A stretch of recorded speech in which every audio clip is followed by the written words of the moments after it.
everyone to please be seated. जितने लोग बाहर हमारी आवाज़ सुन पा रहे हैं, please walk in, have a seat. एक बहुत ही महत्वपूर्ण सेशन आपके सामने आने वाला है. I would request once again everyone to please be seated.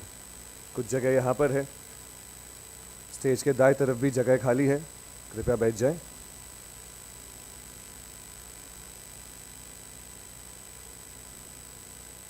This session is titled as Winning Strategies for Coming to Power, and we are extremely honored to have with us Shri Bhupinder Yadav ji, the Union Cabinet Minister of Labour and Employment, Environment, Forest and Climate Change in the Government of India. मैं चाहूँगा हम दिलकश तालियों के साथ, जोरदार तालियों के साथ उनका अभिनंदन करें, स्वागत करें to the Bhopal Literature and Art Festival.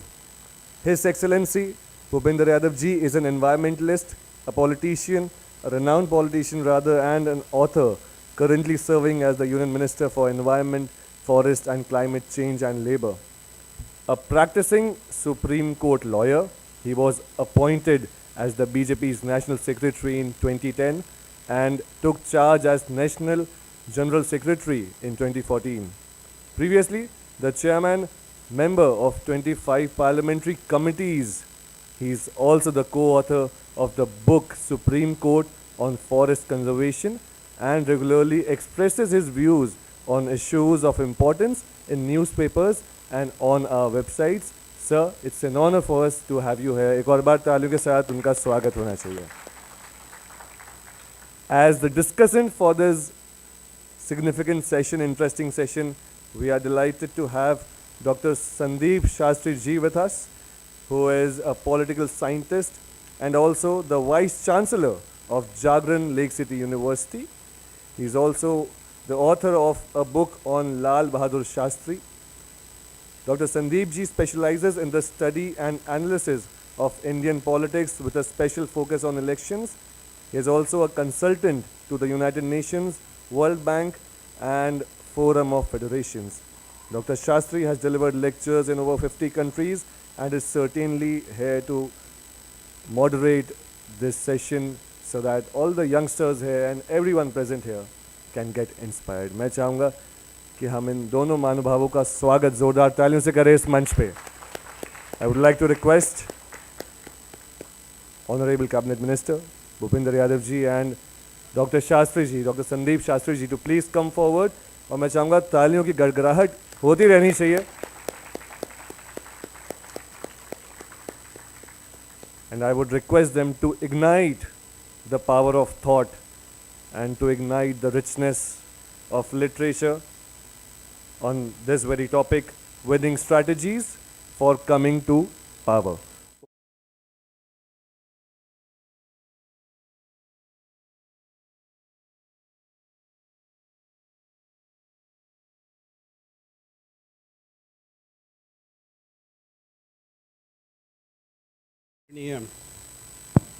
आदरणीय मंत्री जी और भोपाल लिटरेरी फेस्ट में आए आप सभी डेलीगेट्स, जैसे कहा गया है ये बहुत ही महत्व का सेशन है. मंत्री जी ने समय निकाला और हमारे साथ ये आधा घंटा बिताने का उन्होंने समय निकाला है. उसके लिए हम सब आपके आभारी हैं सर. ये बहुत ही एक इंफॉर्मेटिव और एक्साइटिंग किताब है. मैंने सोचा था कि ये सेशन कल सुबह हो रहा है, तो मैंने किताब के 3/4 भाग पढ़ लिया था और तब 12:30 बजे राघव जी ने फ़ोन किया, नहीं कल सुबह नहीं है, आज 2 बजे है. सो यहाँ पे आते आते मैंने बुक की बाकी पेजेस मैंने पढ़ने की एक कोशिश की. एंड जैसे कहा गया है बुक का title, the rise of the BJP, the making of the world's largest political party. देश में केवल नहीं, विश्व का सबसे बड़ा पक्ष का एक निर्माण कैसे हुआ, इस पक्ष का एक डेवलपमेंट कैसे हुआ, उसकी चर्चा एक इस किताब में भूपेंद्र सर और ईला मैडम ने किया है, और काफ़ी हिस्टोरिकल बातों की बात इन्होंने किताब में की है, क्रोनोलॉजी काफ़ी अच्छी ट्रेस की है। मैंने सोचा हमें सर को सुनने का ये मौका जो है, जितना ज़्यादा समय हो उनको देना चाहिए, पर मैं प्रारंभ में 3 छोटे बातों जो मुझे इस किताब में पढ़ने के बाद लगा, मैं उन तीनों बातों को आपके सामने मेरा अनुरोध है कि वो आप अपने भाषण में जिस तरह से आप लाना चाहें, वो मेरा सौभाग्य होगा कि आप वो अगर करें। पहली बात ये, 2014 के बाद की बीजेपी और 2014 के पहले की बीजेपी में एक बहुत ही बड़ा फर्क और अंतर है। मैं केवल एक डाटा पॉइंट पे मैं आपका ध्यान लाना चाहता हूँ। हमारी लोकनीति सर्वेज ने एक बात बहुत ही स्पष्ट की। 2014 में जिन मतदारों ने बीजेपी को वोट दिया, उन्हें जब पूछा गया कि अगर मोदी जी प्रधानमंत्री कैंडिडेट ना होते, क्या आप अपना मत बदलते, और 4 में से 1 लोगों ने कहा हाँ बदलते। 2019 में जब वही प्रश्न पूछा गया, इस समय 3 में से 1 ने कहा हाँ बदलते। So 24% of the vote support because of Prime Minister Modi in 2014, 33% of the vote support for Prime Minister Modi in 2019. 2024 में क्या होगा, वो 33 और बढ़ेगा। So कैसे ये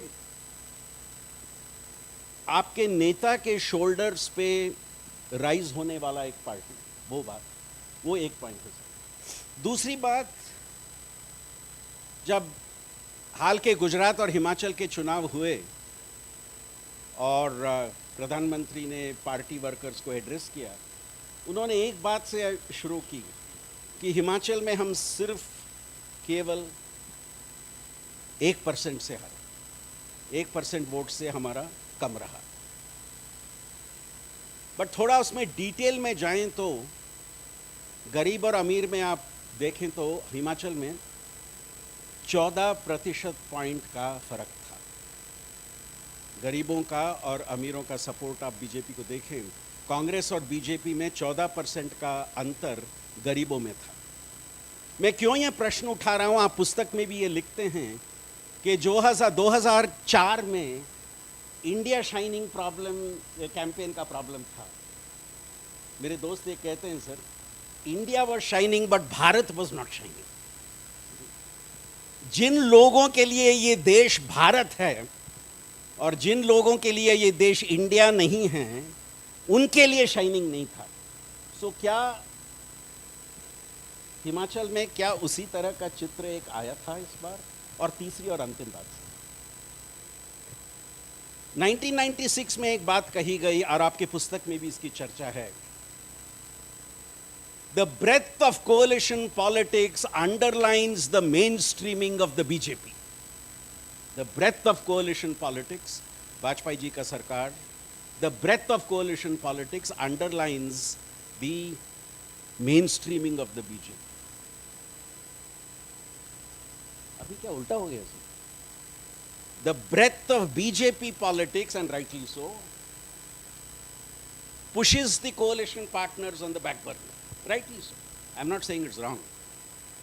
But इन 3 पहलुओं को मुझे लगा जब मैंने पुस्तक पढ़ा, जो बहुत ही अच्छी ढंग से लिखी गई है और काफ़ी फैक्ट्स और फिगर्स हैं, जो भी भारत के पॉलिटिकल हिस्ट्री को समझना चाहता है, मुझे लगता है इस किताब को उन्हें पढ़नी चाहिए। सो इन 3 पहलुओं को यहाँ रखते हुए मैं मंत्री जी से निवेदन करूँगा कि इस लिटरेरी फेस्ट को संबोधित करें।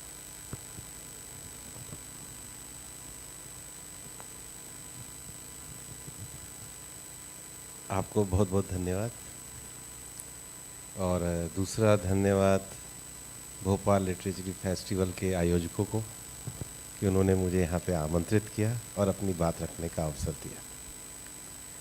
आपने 3 विषय पूछे कि 2014 के बाद जो बीजेपी का विस्तार है, प्रधानमंत्री नरेंद्र मोदी जी के नेतृत्व की व्यापकता के कारण है, उनके व्यक्तित्व की व्यापकता के कारण है, उनकी कार्यनीतियों की व्यापकता के कारण है। हाँ, लेकिन 2014 के पहले की बीजेपी और अब की बीजेपी में कोई अंतर आया है? अंतर नहीं आया है, लेकिन अगर बीजेपी और उसकी पूर्ववर्ती जनसंघ ने 1952 में अपने अध्यक्ष को खोया, ये कह करके कि कश्मीर भारत का हिस्सा है, तो 2014 के बाद की बीजेपी ने 370 को समाप्त करके वो जो आइडियोलॉजिकल कमिटमेंट था उसको पूरा करने का काम किया। 2014 से पहले अगर आडवाणी जी ने छद्म धर्मनिरपेक्षता का विषय उठाया और कहा कि देश में इस प्रकार का तुष्टीकरण नहीं होना चाहिए, तो राम मंदिर का एक स्थायी, सामंजस्यपूर्ण, नीतिगत और लीगल सॉल्यूशन करके बीजेपी ने रास्ता दिखाया कि ये रास्ता है। अगर 1960 के दशक में पंडित दीनदयाल जी ने ये रास्ता दिखाया कि हम जो गवर्नेंस का मॉडल चाहते हैं उसमें सबसे पहला अधिकार गरीबों का होना चाहिए, तो हिमाचल के चुनाव की तो आपने मेरे को एक टिप्पणी दी है, लेकिन अगर 2014 और 2019 के चुनाव का विश्लेषण करेंगे तो 2014 के मुकाबले 2019 में अगर 3.5 करोड़ वोट ज़्यादा पड़े और प्रधानमंत्री जी ने सबसे पहले 2014 में कहा कि मेरी सरकार गरीबों के लिए समर्पित सरकार है, तो अगर 8 वर्षों की ये जो यात्रा देखेंगे तो बीजेपी की गरीब कल्याणकारी योजनाएं पूरे देश में प्रभावी सिद्ध हुई। दूसरा विषय, आप लोकनीति का काम करते हैं, तो आप लोग राजनीति को मैथमेटिक्स की तरह देखते हैं, हम केमिस्ट्री की तरह देखते हैं। और इसलिए देश में जो मैथमेटिक्स का गणित लगाते थे, ये कास्ट, ये इधर गया, ये उधर गया, ये जो मैं कई बार टीवी विश्लेषण में जो मैथमेटिक्स देखते हैं, जब राजनीति में केमिस्ट्री होती है और सही केमिस्ट्री होती है, जनता के हित की केमिस्ट्री होती है, तो मैथमेटिक्स के पंडित पीछे रह जाते हैं और जनता के दिल की आवाज़ केमिस्ट्री के रूप में सामने आती है। ये प्रयोग पहली बार नहीं हुआ। जब कांग्रेस का विकल्प 77 में चाहिए था तो कितना बड़ा बहुमत आया था। जब रामाराव जी ने आंदोलन चलाया था तो कैसे बिना सदस्य वाली पार्टी ने आंध्र में पूरी सत्ता, ये भारत की जनता में को हम जो अलग अलग वर्गों में बांट करके देखते हैं, उससे ज़्यादा जब जनता के दिलों के नज़दीक कोई नेतृत्व जाता है, पार्टी जाती है, तो जनता भी उतना ही भरपूर समर्थन देती है। मैं इसका ही उत्तर दूंगा। तीसरा विषय आपने हिमाचल के चुनाव को दिया। अगर लोकतंत्र में एक पार्टी हमेशा एक ही तरीके से राज करेगी तो फिर लोकतंत्र का कोई मतलब ही नहीं। इसलिए तो अटल जी की कविता हम बार बार गाते हैं, न हार नहीं मानूंगा, रार नहीं ठानूंगा। तो हार जीत चलती रहती है। 1% के कम मत से हम हिमाचल में इस बार सरकार बनाने से रहे हैं, लेकिन वो सब पार्टी, जब कोई भी पार्टी अपने आप को विस्तार में करती है तो अपने कार्यों का, अपने विषयों का, फिर हिंदुस्तान में राजनीति केंद्रीय स्तर पर अलग विषय से होती है, राज्य स्तर पे अलग विषय से होती है, राज्यों के अपने एंटी इनकम्बेंसी के फैक्टर होते हैं, उन सब का विश्लेषण किया जाता है। तो उस संबंध में अगर कोई आप स्पष्टता और चाहेंगे तो मैं निश्चित रूप से दूंगा। आपने गणित और रसायन शास्त्र का बहुत ही अच्छा कंपैरिजन किया, और हम ये कहते रहते हैं कि इलेक्टोरल एरिथमेटिक और पॉलिटिकल केमिस्ट्री दोनों बहुत महत्व के हैं। नहीं, लेकिन सेफोलॉजी में ऐसा भी होता है। पिछली बार मध्य प्रदेश मैथमेटिक्स में हम आगे थे लेकिन सीटों में पीछे थे। वो बात मैं मानता हूँ सर, और जिस तरह से कई वर्षों में अभी भारतीय जनता पार्टी ने केवल इलेक्टोरल मैथमेटिक्स को जिस तरह से उन्होंने अंडरस्टैंड किया है, नॉर्थ ईस्ट का पॉलिटिक्स देखें, महाराष्ट्र का पॉलिटिक्स देखें, जिस तरह से इस गणित का प्रश्न को भी अच्छा उन्होंने वो समझ चुके हैं। केमिस्ट्री का क्वेश्चन तो आपने उठाया, मैं सोशियोलॉजी का क्वेश्चन भी यहाँ उठा दूँगा, बिकॉज हम सब सब्जेक्ट्स जब बात कर रहे हैं। एक आप 2014 से जिस तरह से बीजेपी ने अपने आप को एक ऑल एनकम्पेंसिव पार्टी, पहले कहा जाता था कि ये अपर क्लास मिडिल क्लास का पार्टी केवल है, ये बदलाव जो हमने देखा है 2014 चुनाव के साथ, जहां पार्टी को सपोर्ट हर वर्ग से मिलने लगा, कई वर्गों से ज़्यादा था, कई से कम था, बट यूनिफॉर्म सपोर्ट आने लगा, उस बदलाव के बारे में आप हमें कुछ आपके दृष्टिकोण से कहना चाहेंगे सर? देखिए, बीजेपी के बारे में जनसंघ के शुरू के काल में हमारे पे एक धारणा खड़ी करी गई कि बीजेपी शहरी वर्ग की, एक मध्यम वर्गीय वर्ग की पार्टी है। ये सच है कि बीजेपी की जो यात्रा है वो यात्रा एक ऑर्गेनाइजेशन प्रोसेस और एक आइडियोलॉजिकली विषय से इन्फ्लुएंस होकर चलने वाली यात्रा है।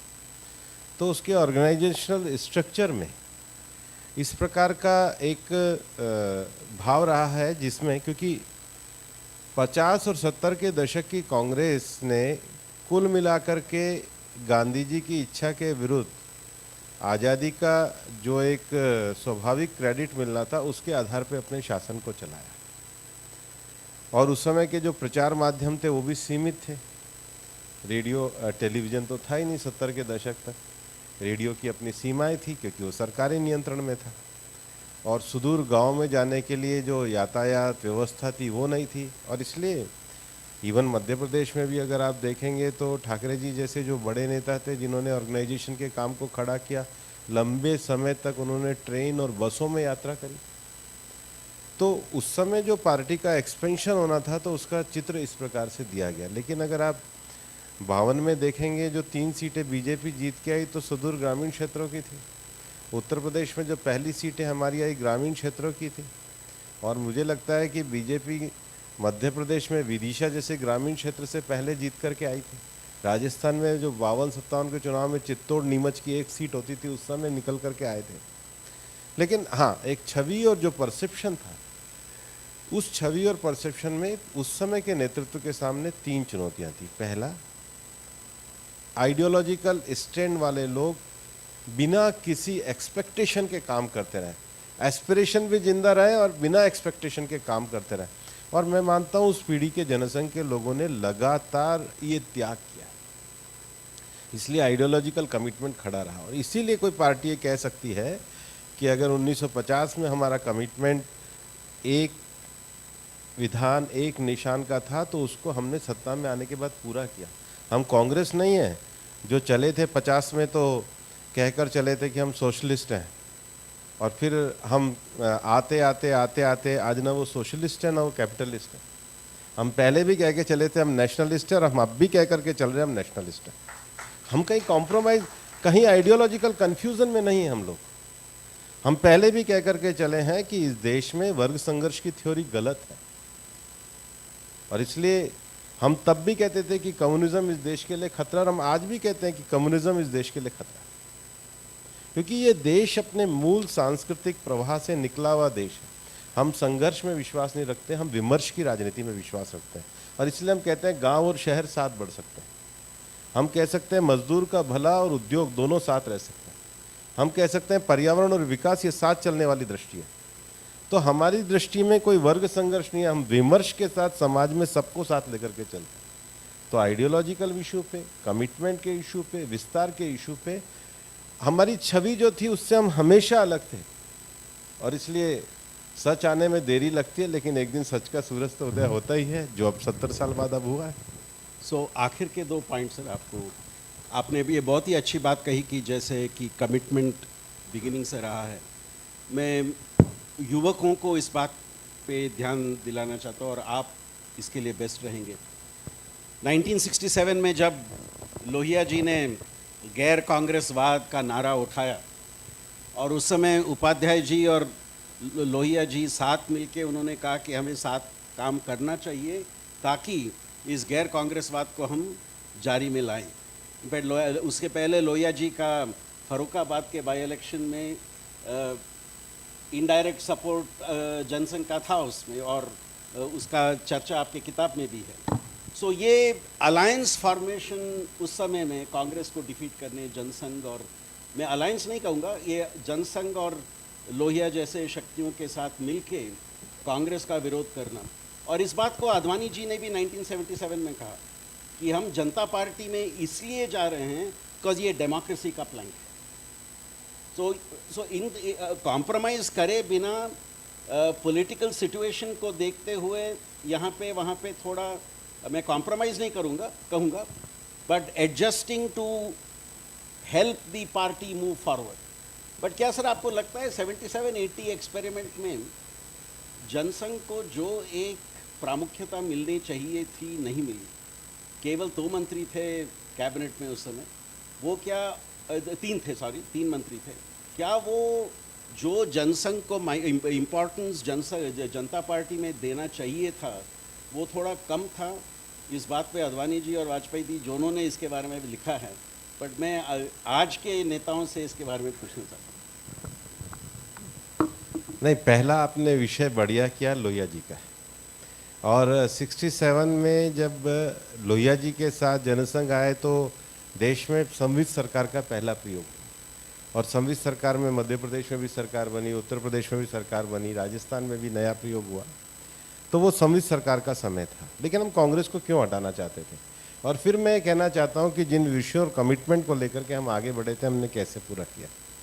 आप देखेंगे 67 में लोहिया जी का एक बहुत अच्छा आर्टिकल है, और मस्तराम कपूर ने पूरे लोहिया जी की 10 वॉल्यूम भी लिखे। और मेरे को लगता है कि हिंदुस्तान की राजनीति में अगर किसी को पॉलिटिकल रिलेवेंट चीज़ें जाननी है तो मस्तराम कपूर का वो जो 10 बुक का जो एक वॉल्यूम है वो पढ़ना चाहिए। लोहिया जी 67 में बहुत खड़ी भाषा में लोहिया जी बात करते थे। वो कहते थे 67 में भी, पानी और पखाना 2 ऐसे विषय हैं जो हिंदुस्तान की महिलाओं के लिए अभिशाप बने हुए हैं। और आप देखिए, ये कोई कोइंसिडेंस नहीं है, सच्चाई है कि 67 के बाद अगर किसी सरकार ने आकर हर घर नल, हर घर जल और हर घर शौचालय देने की जो बेसिक फंडामेंटल स्कीम करी है तो प्रधानमंत्री नरेंद्र मोदी जी की सरकार ने करी है, जो इस देश की ग्रामीण महिलाओं के लिए सबसे ज़्यादा आवश्यक है। शहर में बैठे हुए लोगों को हमें पता नहीं है इसका कितना महत्व होता है, लेकिन ग्रामीण महिलाओं को जिनको सुबह और शाम बाहर जाना पड़ता है, उनके लिए जीवन का कितना सम्मानपूर्वक स्थान है। राजनीति की जो बेसिक फंडामेंटल चीज़ें, कांग्रेस के साथ जो सबसे बड़ा इस देश के साथ रहा कि गांधी जी ने जिन मूल्यों पे कांग्रेस को खड़ा किया था, गांधी जी ने जिस आधार पे कांग्रेस को खड़ा किया था, कांग्रेस तो उससे निकलकर एक परिवार में चली गई। हम लोकतंत्र किसी एक परिवार के लिए नहीं लाए हैं, हम लोकतंत्र किसी एक वर्ग, किसी एक जाति के लिए नहीं लाए।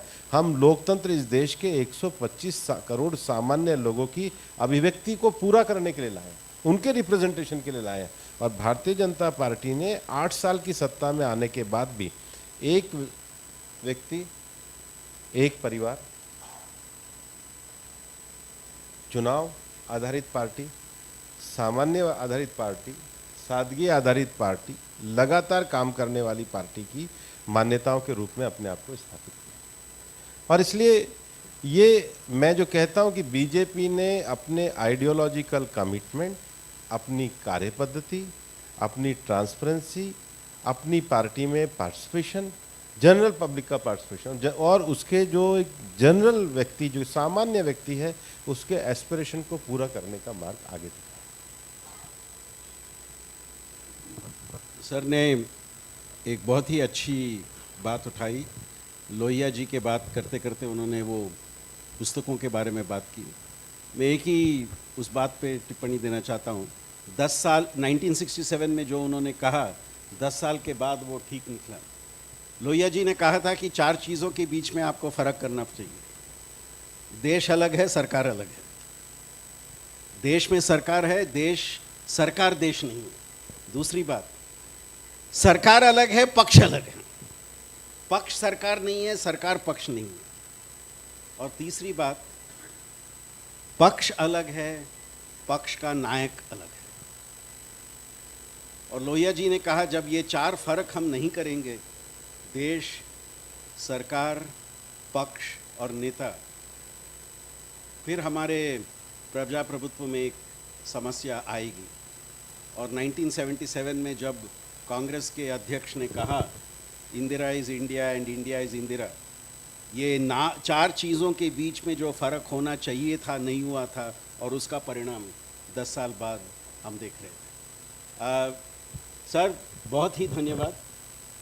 मुझे लगता है इस ऑडियंस को काफ़ी किसी को कोई प्रश्न पूछना हो, किसी कोई बात कहना हो, मैडम को माइक दिया जाए वहाँ।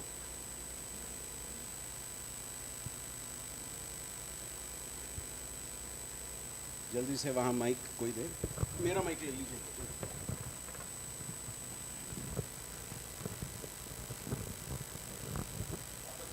Yes sir, good afternoon sir.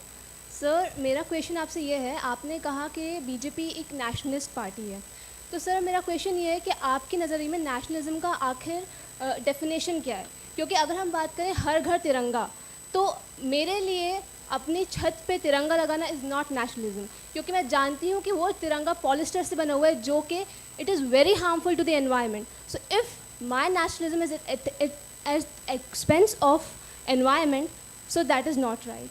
सो अगर आप इस चीज़ को थोड़ा सा क्लैरिफाई कर पाएंगे तो इट विल बी गुड। एकदम सही कहा है। नेशनलिज्म कोई थोपने वाली चीज़ नहीं है, दिल के अंदर से आने वाला विषय नेशनलिज्म है। और 125 करोड़ लोगों में जिसको हम कहते हैं, जब हम कलेक्टिवली पब्लिक गुड के बारे में सोचते हैं, कलेक्टिवली पब्लिक गुड के बारे में सोचते हैं, और कलेक्टिवली पब्लिक गुड के साथ हम वेलफेयर के बारे में सोचते हैं, वो नेशनलिज्म है। जब हम अपनी पुरानी परंपराओं को इस आधार पे स्वीकार करते हैं कि अगर वो परंपराएं मानवतावादी, स्त्री पुरुष समानतावादी, सभी वर्गों को आगे बढ़ाने वाली है, तो वो नेशनलिज्म है। नेशनलिज्म का अर्थ ये नहीं है कि हम परंपराओं को संकुचित दायरे में सोचें, हम परंपराओं के आधार पे वर्गों को दबाने का विषय सोचें। हम एक सिविलाइजेशनल वैल्यू को लेते हुए आधुनिक और वैज्ञानिक तरीके से जीने वाले लोग हैं, जहाँ पर बहुमत का विषय हो लेकिन वो सबके ऊपर फोर्सफुल ना हो। बहुमत सबके ऊपर फोर्सफुल होगा तो ठीक नहीं, इसलिए हमारे यहाँ जो कम विचार का विषय है उसको भी अपना विषय रखने की आदत है। लेकिन लोकतंत्र में प्रबल बहुमत करता है, लेकिन आने के बाद वो केवल बहुमत की सरकार नहीं है, वो सबकी सरकार है। और इसलिए सबका साथ, सबका विकास और सबका प्रयास, ये नेशनलिज्म की सबसे सीधी और सरल परिभाषा है।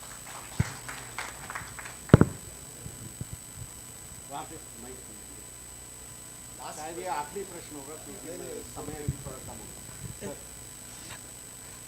आपके बाद एक और सेशन अभी कल होगा राजीव कुमार जी का चैलेंजेस टू द मोदीज।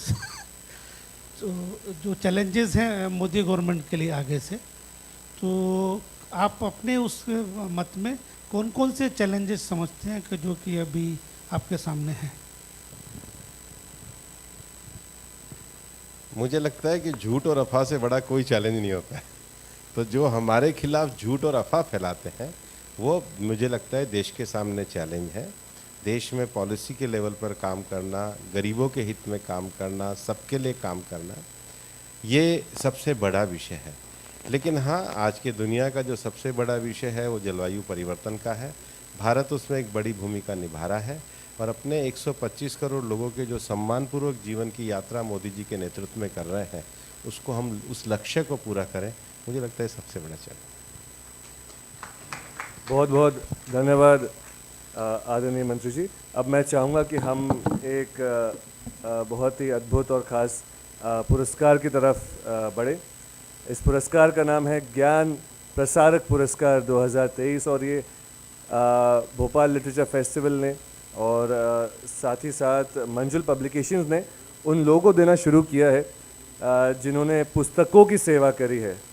तो इंदौर से श्री हितेश रूपायन जी हमारे बीच मौजूद हैं, और श्रीमती रूपायन जी हमारे बीच मौजूद हैं। मैं तालियों के बीच उनको इस मंच पे बुलाना चाहूँगा, और मैं दुआ जी को मंच पे बुलाना चाहूँगा कि वो हमें इस पुरस्कार के बारे में और बताएं।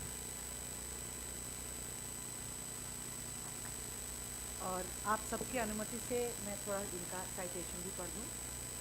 ज्ञान प्रसारक पुरस्कार, भोपाल लिटरेचर फेस्टिवल और मंजुल publishing house are happy to announce that the 2023 Gyan Prasarak Puraskar is being given to Rupayan bookstores, Indore, for their consistent efforts towards making national and international titles available to book lovers. Rupayan's wonderful philosophy has been that the worth of a book cannot be decided by the price tag it has. They feel book reading is not just a hobby, but it is a way of life. And with that passion, they have been running their bookstores. We appreciate that after the passing away of late Shri S.N. Rupayan, the founder of this famous store in Gwalior in 1949, his able and equally passionate son, Shri Hitesh Rupayan, is carrying on the legacy of selling books and only books and nothing else for the past many years, now at Indore. Shri S.N. Rupayan was an Urdu and Persian scholar and had written books on Indian classical music. Rupayan's store over the years has become a popular haunt for the intellectuals, authors, and bibliophiles in central India. In recognition of their selfless services to the world of literature, the Gyan Prasarak Puraskar 2023 goes to Rupayan Indore. ये हमारे president Raghav Chandra and Vikas Raheja ji, managing director Manjul publishing house से दिया जा रहा है।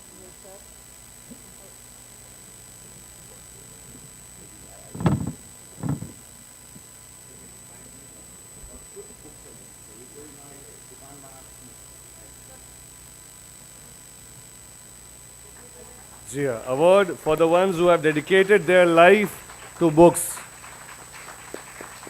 जिन्होंने पुस्तकों की सेवा करी है उनके लिए अवार्ड, और रूपायन परिवार को ये अवार्ड देते हुए बहुत ही खुशी हो रही है।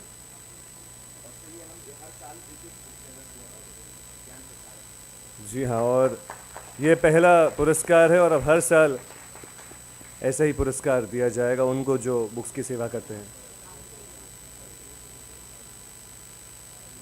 सभी महानुभावों का बहुत बहुत धन्यवाद। And I would also like to request